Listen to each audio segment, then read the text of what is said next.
वो भी ऐसे ही घूम रही हैं, उधर ही हैं, और अभी तक नहीं पकड़ा गया वो। अच्छा, आपकी वालिदा ने आज बताया कि आपके घर कुछ लोग आ रहे हैं कि सुलह कर लो, उस्ताद है माफ कर दो। क्या ऐसे शख्स को, दरिंदे शख्स को माफ कर देना चाहिए, सरेआम सजाए मौत दे देनी चाहिए? बिल्कुल भी नहीं, क्योंकि मेरी इज्जत तो चलेगी मगर वहाँ की रहायशी लड़कियाँ, छोटी लड़कियाँ, बड़ी लड़कियाँ सब है वहाँ पे।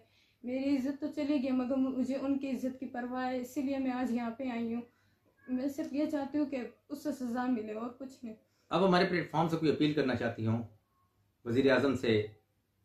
मैं वजीर आजम से सिर्फ इतना कहूँगी कि मुझे इंसाफ चाहिए और कुछ नहीं चाहिए, और लड़कियों की भी जान बच जाएगी अगर आप मेरा साथ देंगे तो।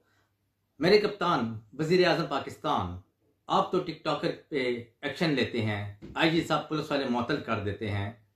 मैं सीपीओ रावलपिंडी, आरपीओ रावलपिंडी से अपील करता हूँ कि आप ज़रा थाना पीर बदाई इस केस को भी देख लें।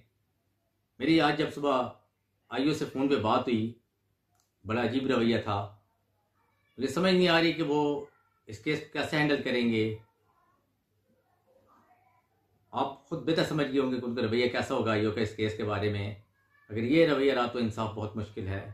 सीपीओ साहब, आपसे ये बच्ची उम्मीद लगा के बैठी है। सीपीओ रावलपिंडी साहब, आप इस बच्ची को इंसाफ दिलाएं। शुक्रिया।